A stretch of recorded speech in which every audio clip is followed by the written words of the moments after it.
Hello friends, नमस्कार। आशा करती हूँ कि आप सभी अच्छे होंगे और भगवान भोलेनाथ आप सभी पर अपनी कृपा दृष्टि बनाए रखें। तो चलिए, मैं आज आप सभी के लिए लेकर आई हूँ प्रदोष व्रत कथा। जैसा कि आप सभी को पता है, हर दिन का अलग अलग अपना महत्व होता है। सोमवार को प्रदोष पड़ता है तो अलग ही महत्व होता है, मंगलवार को अलग महत्व होता है। वैसे इस बार तो सोम प्रदोष व्रत कथा मैं लेकर आई हूँ आप सभी के लिए। अगर आप सभी को दिन का पता करना है कि इस दिन को प्रदोष व्रत करने से क्या होता है, तो आप लोग कमेंट करके मुझे बता सकते हैं। मैं वैसे भी वीडियो आप सभी को लिए लेकर आऊँगी। तो चलिए स्टार्ट करते हैं सोम प्रदोष व्रत कथा। इस कथा के अनुसार एक नगर में एक विधवा ब्राह्मणी रहती थी।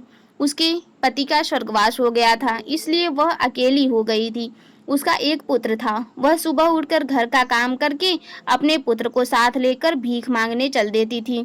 भिक्षा मांगकर वह स्वयं का और अपने पुत्र का पालन पोषण करती थी। इसी से उसके सभी काम होते थे। एक दिन ब्राह्मणी घर लौट रही थी तो उसे रास्ते में एक लड़का घायल अवस्था में रोता हुआ दिखा। वह ब्राह्मणी उस बालक को अपने साथ घर लेकर आई और उसका भी पालन पोषण अपने पुत्र के तरह करने लगी। वह बालक विदर्थ देश के राजा का पुत्र था। दूसरे देश के राजा ने उसके राज्य पर आक्रमण कर दिया और राजा को मार दिया और उसे राज छीन लिया, और रानी भी किसी तरह अकाल मृत्यु उसकी भी हो गई थी, और उस बालक को भी शत्रुओं ने अपने राज्य से निष्कासित कर दिया और वह बालक इधर उधर भटक रहा था। राजकुमार उस ब्राह्मणी के पुत्र के साथ रहने लगा। धीरे धीरे समय व्यतीत होने लगा। ब्राह्मणी भिक्षा मांगकर दोनों पुत्रों का पालन पोषण करती थी।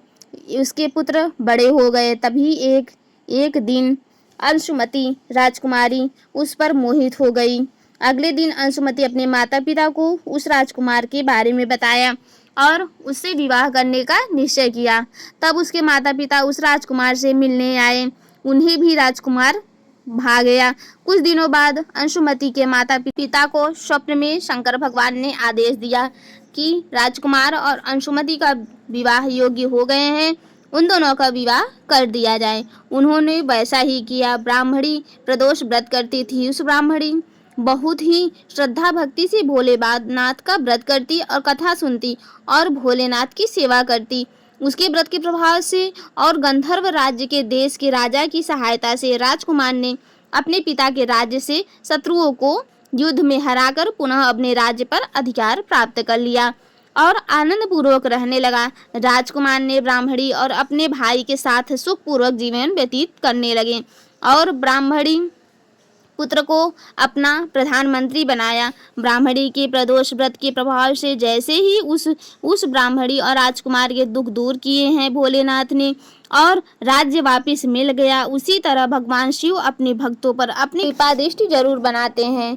जो भी व्यक्ति सच्चे मन से प्रदोष के दिन भक्ति करते हैं, पूजा अर्चना करते हैं, उनकी सारी मनोकामनाएं पूरी करते हैं। तो आप सभी को प्रदोष व्रत कथा कैसी लगी, और इस प्रदोष व्रत कथा को आप लोग हर प्रदोषवार को जरूर सुनिएगा।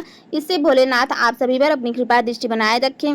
अगर ये मेरा वीडियो जरा भी आप सभी को पसंद आया हो तो प्लीज़ चैनल को लाइक और सब्सक्राइब जरूर करना और कमेंट में हर हर महादेव जरूर लिखना। मिलते हैं अगले वीडियो में। अगर कुछ और आप सभी को चाहिए तो प्लीज़ कमेंट करके ज़रूर बताइएगा। मैं उस तरह के वीडियो आप सभी के लिए ज़रूर लेकर आऊँगी। मिलते हैं नेक्स्ट वीडियो में। तब तक के लिए बाय बाय। हर हर महादेव।